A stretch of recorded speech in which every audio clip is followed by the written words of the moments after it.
Hi everyone, and welcome to the Fat Man's Guide. Today, we're going to be talking about the A100 Hiking Challenge. On this episode, we're going to be talking about the trail and what you can expect in the first 50 miles between Willow Bay and Henry's Mills.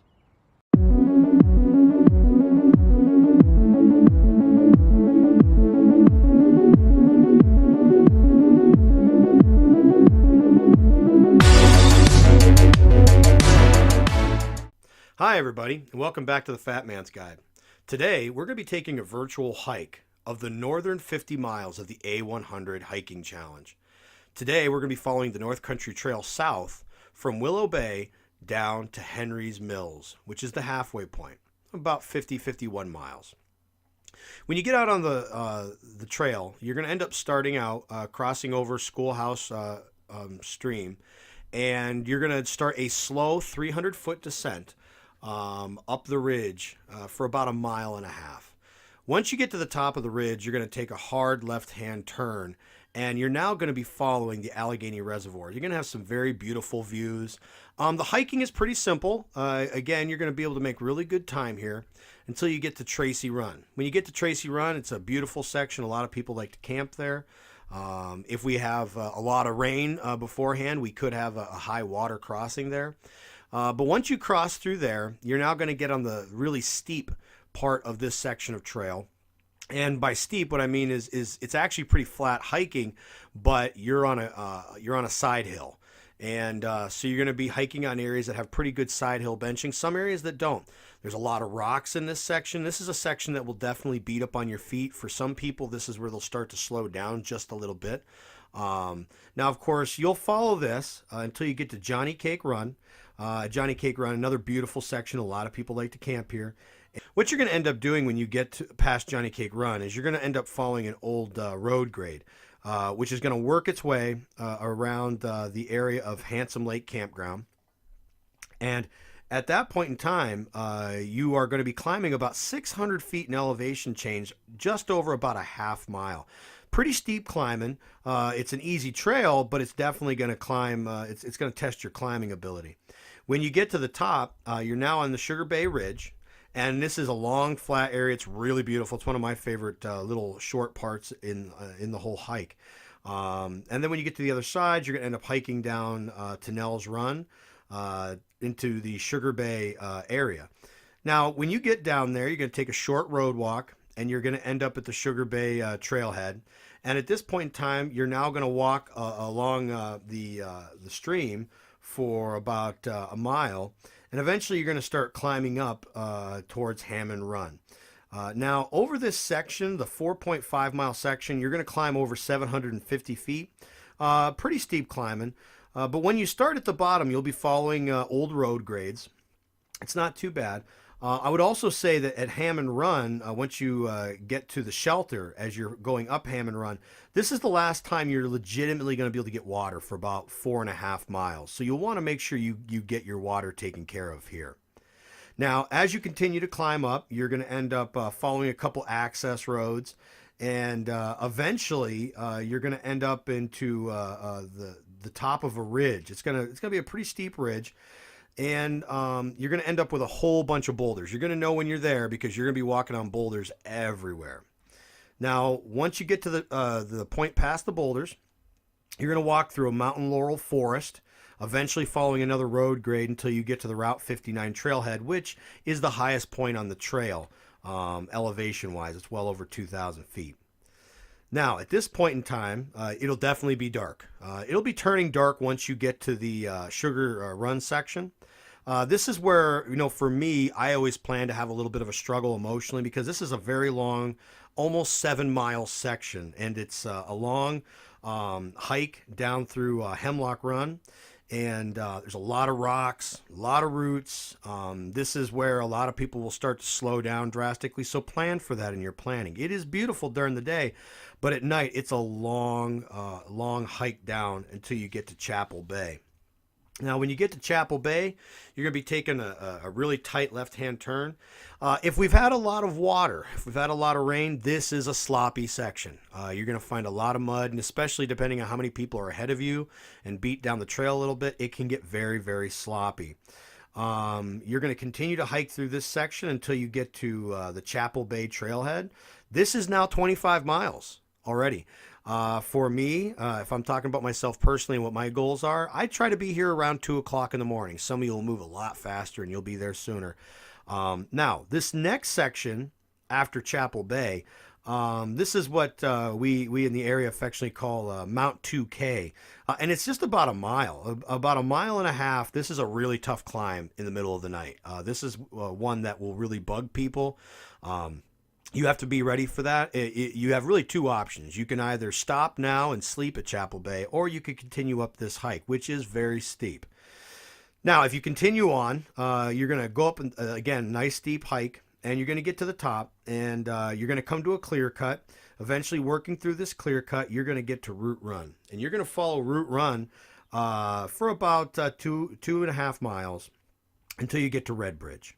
There's a campground there. You can get more water if you want. If you want to continue on, you've got about 1/8 of a mile road walk before you get back on the trail. Now, the next part here takes you up to the scenic overlook over Longhouse. This overlook is about 600 feet in elevation change over 3/4 of a mile. It is a long, steep, never-ending climb. Now, when you get to the top, it is a very nice overlook if the sun's up. If it's dark, obviously you're not going to see much. Now, at this point, up at the trailhead, you're going to end up starting to hike towards Bliss Hill.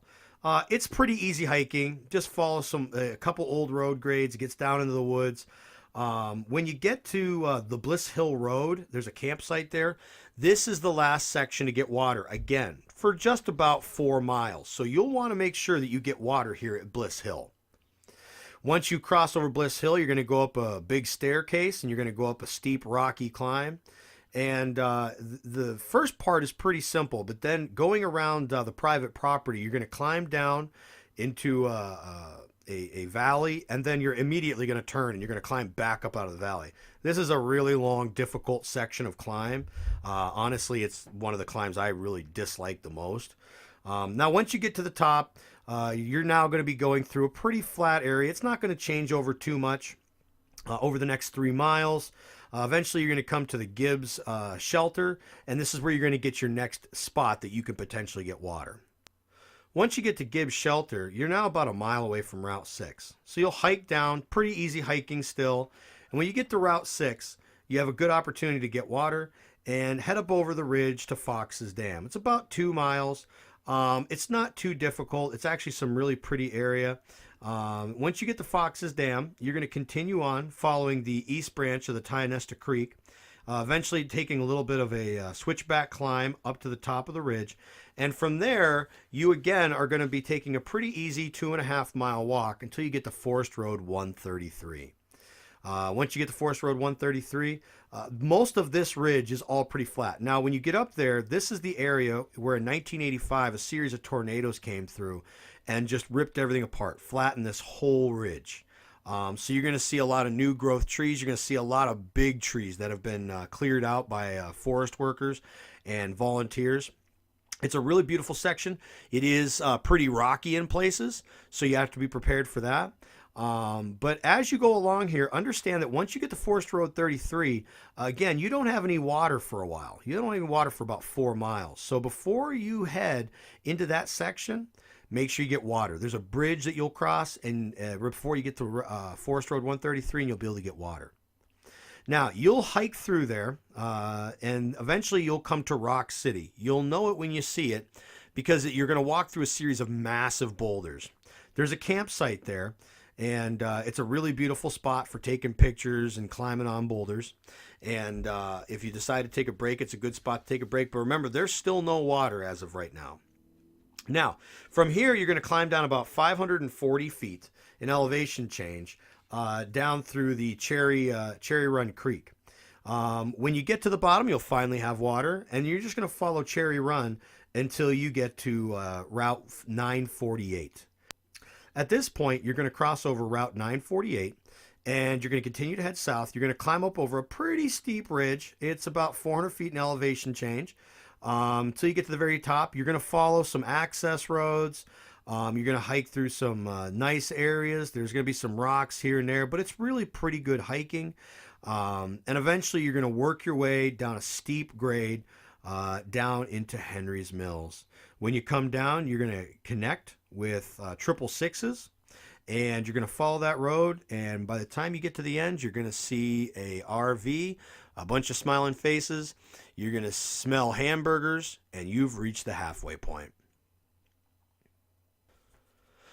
Again, folks, that's the first 50 miles. It's really nice hiking, and ultimately, it's not too bad. Your biggest section of concerns, really, the first 18 miles is quite nice. By the time you get to your night hiking, that's where you really start to run into some difficulties. When you're going down Hemlock Run, the footing can be pretty difficult. It can get quite muddy and sloppy in some of these parts, particularly when you get to the very bottom, when you get to Chapel Bay. That can be very sloppy if we've had a lot of rain. And then when you cross over from Chapel Run heading towards Red Bridge, Mount 2K is definitely a steep climb, and it on the bottom can be very sloppy. Again, folks, thanks for being with us. Hopefully next time on the Fat Man's Guide, I'd like to do the bottom south half of the A100. The last 48 miles to be able to break down what you can expect, where some of the difficult spots are going to be, and again, to kind of give you an idea of what to do mentally to prepare for that section. So there you go, guys. I hope that can help you give you an idea of what to expect when you get out on the trail here in a couple weeks. As always, we appreciate you being here.